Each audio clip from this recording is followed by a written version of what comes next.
আসসালামু আলাইকুম রহমতুল্লাহি আবারকাতু। সুপ্রিয় সম্মানিত ভাই ও বোনেরা, একটু থামুন। হ্যাঁ, ঠিক এখানেই থামুন। আজ আপনি কাকতালীয়ভাবে এই কথাগুলো শুনছেন না। আল্লাহ আপনাকে এখানে এনে দাঁড় করিয়েছেন, কারণ আপনার ভেতরে এখন অনেক কথা জমে আছে, অনেক না বলা কান্না, অনেক চাপা দীর্ঘশ্বাস। আপনি হয়তো সবার সামনে শক্ত থাকার অভিনয় করছেন, কিন্তু আল্লাহ জানেন রাতে একা হলে আপনার বুকটা কিভাবে ভেঙে পড়ে। আপনি নামাজে দাঁড়ান, হাত তুলে দোয়া করেন, কিন্তু ভেতরে ভেতরে ভাবেন, ইয়াহ আল্লাহ, আর কতদিন? আমি তো ক্লান্ত হয়ে গেছি। আমি কি সত্যি কিছু পাবো? আজ আমি আপনাকে একটি কথা খুব আস্তে করে বলতে চাই, এমন আস্তে যেন সেটা সরাসরি আপনার ভাঙা হৃদয়ে গিয়ে পড়ে। যা তোমার ভাগ্যে আছে সেটা তুমি অবশ্যই পাবে।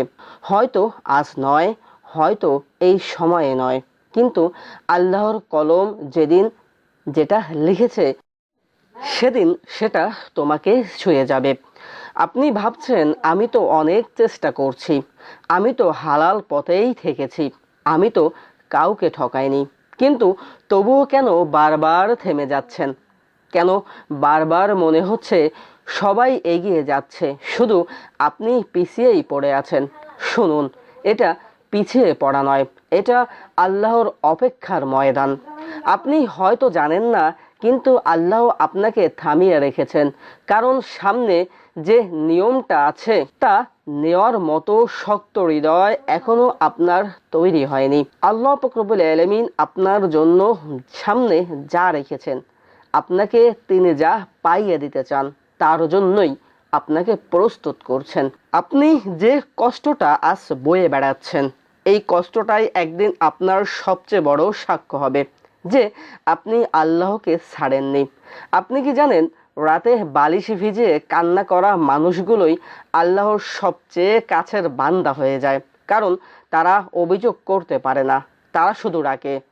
আর আজ যদি আপনার ভেতর থেকে এই ডাকটা বের হয়ে আসে, ইয়াহ আল্লাহ, আমি আর পারছি না, তাহলেই জেনে রাখুন, এই কথাটা আল্লাহ কখনোই উপেক্ষা করেন না।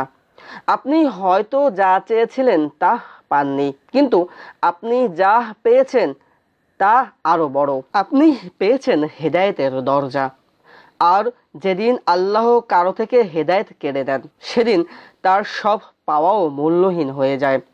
আজ আপনি যদি ক্লান্ত হন, তাহলে এই ক্লান্তই হার নয়। আজ আপনি যদি ভেঙে পড়েন, তাহলে এই ভাঙন শেষ নয়, কারণ আল্লাহ কখনোই কাউকে ভাঙেন না, তিনি নতুন করে গড়েন। আর এই নতুন করে গড়ার পথটা সবচেয়ে বেশি ব্যথার, সবচেয়ে বেশি কষ্টের। আজকের এই কথাগুলো শুনে যদি আপনার চোখ ভিজে যায়, তাহলে লজ্জা পাবেন না। এই অশ্রুগুলোই প্রমাণ আপনার হৃদয় এখনো জীবিত, আর আল্লাহ এখনো আপনার সঙ্গে আছেন।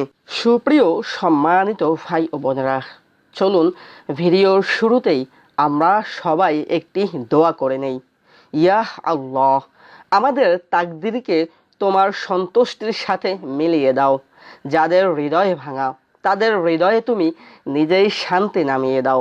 আমাদের এমন কিছু দিও না যা আমাদের তোমার থেকে দূরে নিয়ে যায়। আমাদের হেদায়েতের উপরে জীবন দাও, হেদায়েতের উপরে মৃত্যু দাও। আমিন ইয়া রাব্বুল আলামিন। সবাইকে অনুরোধ করে বলবো, ভিডিওতে একটা লাইক করবেন। আপনার মূল্যবান মন্তব্য কমেন্টের মাধ্যমে আমাদেরকে জানিয়ে দেবেন। ভিডিওটি সবার সাথে বেশি বেশি শেয়ার করবেন। সুপ্রিয় সম্মানিত ভাই ও বোনেরা, আল্লাহ পাক রব্বুল আলামিন তার কলম কখনোই ভুল করেন না। তার কলমের মাধ্যমেই আমাদের তাকদীর লিখে রেখেছেন। রাসূল সাল্লাল্লাহু আলাইহি সাল্লাম বলেছেন, আল্লাহ আসমান ও জমিন সৃষ্টি করার 50,000 বছর আগেই সমস্ত সৃষ্টির তাকদীর লিখে রেখেছেন। একবার ভাবুন, আপনার জন্মেরও হাজার হাজার বছর আগে আল্লাহ আপনার হাসি কান্না, পাওয়া না পাওয়া, সুখ কষ্ট সব লিখে রেখেছেন। তাহলে বলুন তো, যে রিজিকে আপনার নাম লেখা, তা কি করে আপনাকে এড়িয়ে যাবে? আল্লাহ বলেন, পৃথিবীতে এমন কোনো প্রাণী নেই যার রিজিকের দায়িত্ব আল্লাহ নেননি। আপনি হয়তো ভাবছেন শুধু টাকা পয়সাই রিজিক। না, রিজিক মানে শান্ত মন, রিজিক মানে সঠিক সিদ্ধান্ত, রিজিক মানে হেদায়েত। অনেকেই বলে আমি যদি ধনী হতাম, আমি যদি সফল হতাম, কিন্তু আল্লাহ বলেন নিশ্চয়ই আল্লাহ যাকে হেদায়েত দেন সেই প্রকৃতিক সফল। অনেক মানুষ সব পেয়েও শান্তি পায় না, কারণ তারা পথ হারিয়ে ফেলছে। আর অনেক মানুষ অল্প নিয়েই হাসে, কারণ তারা আল্লাহকে পেয়েছে। আপনি কি জানেন হেদায়েত এমন একটি নেয়ামত যা আল্লাহ সবার হাতে তুলে দেন না। আজ আপনি যদি হারাম থেকে বাঁচতে চান, আজ যদি আপনি গুনাহ করে কাঁদেন, আজ যদি আপনি আল্লাহর কাছে ফিরে আসতে চান, তাহলে জেনে রাখুন এটা আপনার জীবনের সবচেয়ে বড় প্রাপ্তি। আল্লাহ তাআলা বলেন তোমরা কোনো কিছুকে অপছন্দ করো অথচ সেটাই তোমাদের জন্য কল্যাণকর। তাই তো আমরা যা আল্লাহ রাব্বুল আলামিনের কাছে চেয়ে থাকি, আল্লাহ আমাদের তা দেন না, তিনি তার ইচ্ছে মতোই আমাদেরকে দান করেন। যে সম্পর্কটা ভেঙে গেল, হয়তো সেটাই আপনাকে হারামে নিয়ে যাচ্ছিল। যে চাকরিটা পেলেন না, হয়তো সেখানে আপনার ঈমান ঝুঁকির মুখে পড়তো।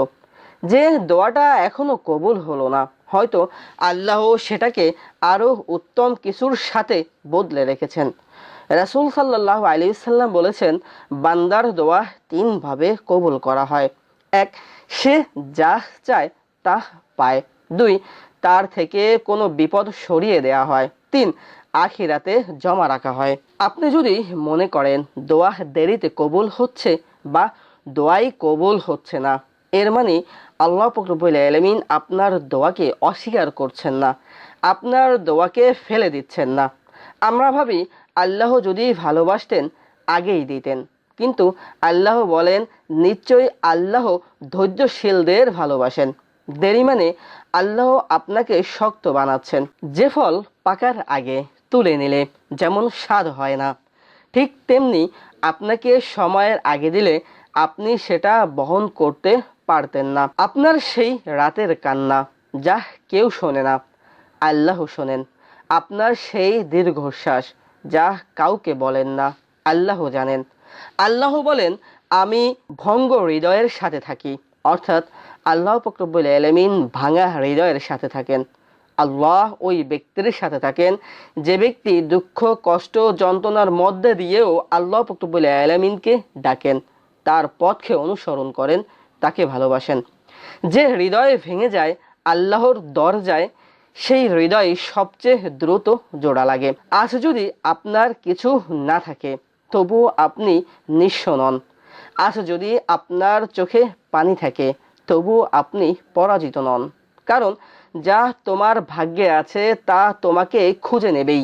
আর যদি আল্লাহ আপনাকে শেষ নিঃশ্বাস পর্যন্ত হেদায়েতের উপর রাখেন, তাহলেই আপনি দুনিয়া ও আখিরাতে দুটোতেই সফল হবেন। সুপ্রিয় সম্মানিত ভাই ও বোনেরা, আমাদের ভাগ্যে যা আছে তাই আমরা পাবো, তবে আল্লাহ পাক রব্বুল আলামিনের কাছে আমাদের দোয়া করতে হবে আল্লাহ যেন আমাদের তাকদীরকে, আমাদের ভাগ্যটাকে ভালো দিকেই বদলে দেন, আমাদের জন্য যা কল্যাণকর তাই আমাদের দান করেন। আমিন। সবাই ভালো থাকবেন, সুস্থ থাকবেন। আসসালামু আলাইকুম ওয়া রাহমাতুল্লাহি ওয়া বারাকাতুহু।